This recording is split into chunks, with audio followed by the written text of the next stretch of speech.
वसीम जी, very good morning. और आज शानदार गुड मॉर्निंग हो रही है सभी इन्वेस्टर्स के लिए भी, क्योंकि गिफ्ट निफ्टी से ज़बरदस्त संकेत मिल रहे हैं। आपको भी कॉन्ग्रेचुलेशंस, क्योंकि पिछले हफ्ते जब हम आपसे राय जान रहे थे कि क्या होनी चाहिए रणनीति, तो आपका भी क्लियर नज़रिया था कि आपको लगता है कि बाज़ार जो है फिर से आई थिंक 23,400 के आसपास जो है आप बोल रहे थे कि 22 के पास जाना चाहिए। एक रिकॉर्ड ओपनिंग की तैयारी तो हम आज ही कर रहे हैं। कैसे देखा जाए इस मूव को भसीन जी, कि आपको लगता है कि आज और कल दोनों दिन अच्छे रह सकते हैं बाजार के लिए, या फिर आज जिस तरीके की ओपनिंग होगी उसके बाद थोड़ी प्रॉफिट बुकिंग भी आ सकती है? गुड मॉर्निंग सृष्टि, आपको डीपी और अभिषेक, और बल्ले बल्ले कल आपके साथ बल्ले बल्ले करेंगे स्टूडियो में। जो बिल्कुल। चटने वाले रह गए उसमें मैं क्या कर सकता हूं। अगर आपको शंका थी और नहीं है इंडिया पे विश्वास, तो बाहर बैठे रहो, और जो बाहर बैठेगा वो बाहर से डंका बजाएगा कि आज नहीं। प्रॉफिट बुकिंग तो रोज आएगी सृष्टि जी, लेने की चेष्टा करनी होती है। इस महीने मई में आपको पहले 22,800 पे बिकवाया, 21,800 पे खरीदवाया, 23,200 पे फिर बिकवाया, और फिर थर्सडे को फ्राइडे को कह दिया कि 23,400 के दर्शन हो जाएंगे। तो शायद भगवान की हमारे यहाँ से वाणी अच्छी निकलती है। और इसका proof of the pudding is not के आप आज टाइमिंग करके 800 पॉइंट गेन करो। आप इन्वेस्टेड हो, अगर आप इंडिया में इन्वेस्टेड हो तभी घर पैसा आएगा। Rise and fall, political move, ये तो आने जाने की बात है। कोई भी ऐसी सरकार नहीं होगी जो चाहेगी नहीं कि और business is not dependent on overall, it is the economy which is growing. आज आपके पास बरसात अच्छी आ गई, जीडीपी नंबर अच्छे आ गए, टैक्स कलेक्शन अच्छी हो गई, डेमोग्राफिक प्रीमियम हो गया, यूएस मार्केट रिबाउंड कर गई, वहां इन्फ्लेशन कम है। तो मेरे हिसाब से मंदी की कोई कारण नहीं है। हाँ, सेक्टर वाइज, स्टॉक वाइज वहां जाके पैसा डालिए, जो थोड़ा निग्लेक्टेड सेक्टर्स हैं वो हम आपको सजेस्ट करेंगे, लेकिन इन्वेस्टेड रहिए। हो सकता है आपसे बीएल ना खरीदा जाए 315 या 20 पे, या बीएचईएल, लेकिन और ऑल्टरनेटिव्स भी हैं जहां आप पार्टिसिपेट कर सकते हैं। तो मुझे लगता है जो सबके कंसेंसस फेवरेट्स हैं पीएसयूज, वहां थोड़ा सा ध्यान रखिए, don't chase the momentum. But काफी और आइडियाज भी हैं जो आप पैसा बना सकते हैं। ये सब बताइए, कहाँ पैसे बनाए फिर? आज तो मतलब बाजार में ये चुनना है कि क्या नहीं लेना है, क्या लेना है बताइए सर। आपकी नजर कहां पर रहेगी? तो अभिषेक, पहले आपको अपडेट दे दूं, फ्राइडे को आपको बजाज फाइनेंस दिया था, वो मेरे हिसाब से अपना टारगेट के पास हो गया था, 6800 के करीब गया था, वो और जाएगा। 6900 का फर्स्ट टारगेट है, 7000 जा सकता है। एसबीआई लाइफ और विप्रो, मैं अभी भी इन पे बहुत पॉजिटिव हूँ। Wipro will be the best performing IT stock this year. और आप देखना, ये माइक्रोसॉफ्ट के साथ जो रेगुलर वर्टिकल्स में टाई अप है, it may end up in a bigger move over a period of time.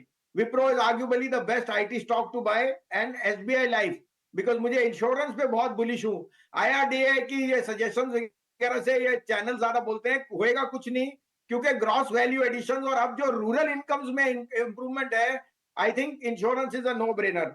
आज का मेरा टॉपिक है आरबीएल बैंक। देखिए, मैं काफी टाइम से कह रहा हूँ मिड कैप बैंक्स और प्राइवेट बैंक चलेंगे। आरबीएल बैंक की जो क्रेडिट डिपॉजिट रेशियो है, फ्रेंचाइज है, is doing exceedingly well. RBL bank 285 का टारगेट, उससे कम मत बेचना, 240 का स्टॉप लॉस। दूसरा, जीएमआर इंफ्रा, नंबर बहुत शानदार थे, लेकिन क्योंकि वो टेक्निकली जिसको कहते हैं बैन पीरियड में था या कुछ, वो उस कारण से नहीं चला। 95 पहला टारगेट, 100 का दूसरा टारगेट, 8120 का स्टॉप लॉस। और लास्ट बट नॉट लीस्ट, आज गैप के बाद खुलेगा इंडिया बुल रियल एस्टेट, 165 का पहला टारगेट, 185 का दूसरा, और 225 का तीसरा टारगेट। ये तीन शेयरों में आप अपनी रिस्क रिवॉर्ड लेके और अपनी कन्विक्शन लेके पार्ट पार्ट ले सकते हैं। मुझे इंश्योरेंस, टेक्नोलॉजी और प्राइवेट बैंक्स बहुत बुलिश हो। दोनों एचडीएफसी ट्विंस मेरे टॉप पिक्स हैं।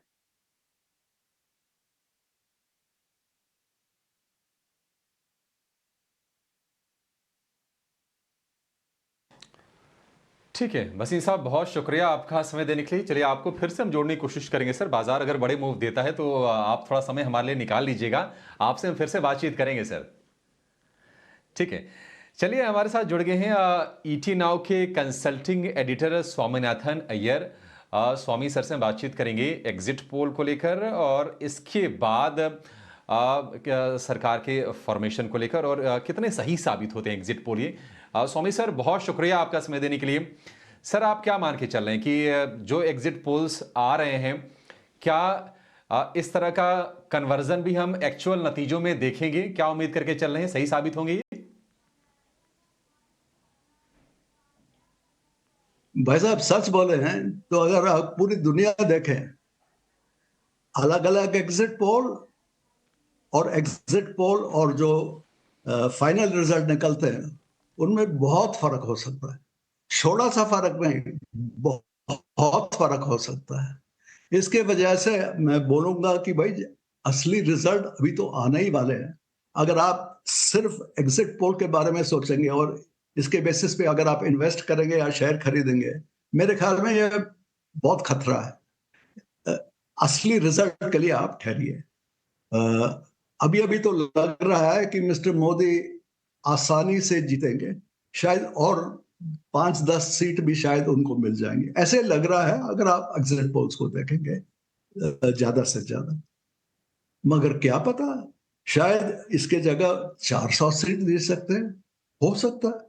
ये भी हो सकता है कि वो सिर्फ 260 सीट जीत सकते हैं और तब वो कुछ मुश्किलों में पड़ेंगे। अगर गवर्नमेंट बनाए भी मुश्किलों में पड़ सकते हैं। तो आज इन चीजों के बारे में बात करना, आप सोचिए, एंटरटेनमेंट हो सकता है, बट ये एंटरटेनमेंट है मगर इंफॉर्मेशन नहीं होगा। तो इसके बारे में मेरे ख्याल में जितना कम बातचीत करें हम करें वही ठीक हो गया। कल के लिए ठहरिए, असली रिजल्ट आएगा, असलियत पता लग जाएगा। भी सुबह से डिस्कस करें, भी एक बार के लिए, कल के लिए, रिजल्ट्स के लिए रुक जाओ। आज मार्केट का जो रिएक्शन है, एक्चुअली में जो गिफ्ट निफ्टी से हमको दिख रहा है वो थोड़ा ओवर हीटेड भी लग रहा है। स्वामी सर, मैं आपकी बात का बिल्कुल इत्तेफाक रखता हूँ और कल के लिए रुकना चाहिए, बिल्कुल रुकना चाहिए। अच्छा स्वामी सर, एक चीज़ बताइए, आपके वैसे आपके हिसाब से ये कितने चांसेस हैं कि ये एग्जिट पोल गलत भी साबित हो सकता है? एक तो मेरे को थोड़ा चांसेस बताइएगा, और दूसरा, क्या इकोनॉमी और मार्केट इसको किस तरह से कैलकुलेट करेगा, थोड़ा ये भी आप गाइड कर सकते हैं हमको प्लीज सर? जी देखिए, लोग बोलते हैं कि अगर कोई एग्जिट पोल वाला मेरे पास आके पूछेगा आपने किसके लिए वोट देगा, असली जवाब होना चाहिए मैं क्यों बताऊं, आप मुझे क्या देंगे, है ना। एक बार पढ़ो बोलते हैं ऐसा ही हुआ, आदमी मुझे क्या देंगे, वही नहीं है। अगर आप देखेंगे कि बहुत से एग्जिट पोलों में अगर लोग सोचते हैं कि सच बोलने में खतरा है, अगर सोचते हैं कि अगर सच बोले तो शायद किसी को पता लग जाएगा और तब कोई बदला ले लेगा, अगर इस किस्म का फियर है, तब तो एग्जिट पोल बहुत बहुत इनएक्यूरेट हो सकता है। अभी अभी अगर आप देखेंगे काफी भय है, काफी फियर है। इसके वजह से कोई लोग सोचते हैं, योगेंद्र यादव जैसे, कि शायद एक्चुअल रिजल्ट में एनडीए और बीजेपी को एग्जिट पोल से बहुत कम सीट मिलेंगे। मैं नहीं बोलूंगा कि ये होएगा, मगर ये भी कह नहीं सकते हैं कि शायद सीट बहुत कम हो। तो इसी के लिए हम बोलेंगे कि भाई अभी अभी आप ठहरिए, ज्यादा टाइम नहीं है, असली रिजल्ट आने देना। और वही नहीं, असली रिजल्ट सिर्फ पहले घंटे का नहीं देखिए, पहले घंटे में पोस्टल बैलेट ज्यादा से ज्यादा आते हैं, वो बहुत मिसलीडिंग हो सकता है। तो जरा ठहरिए, शायद अगर टाइम 12 होए या शाम के 5 बजे तक, तब तक हमें पता लग जाएगा कि असलियत क्या है।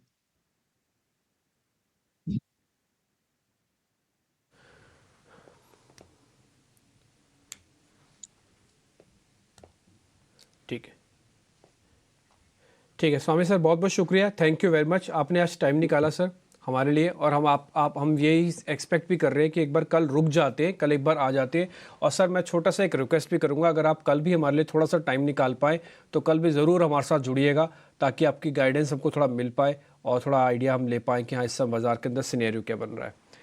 Thank you very much sir, thank you very much.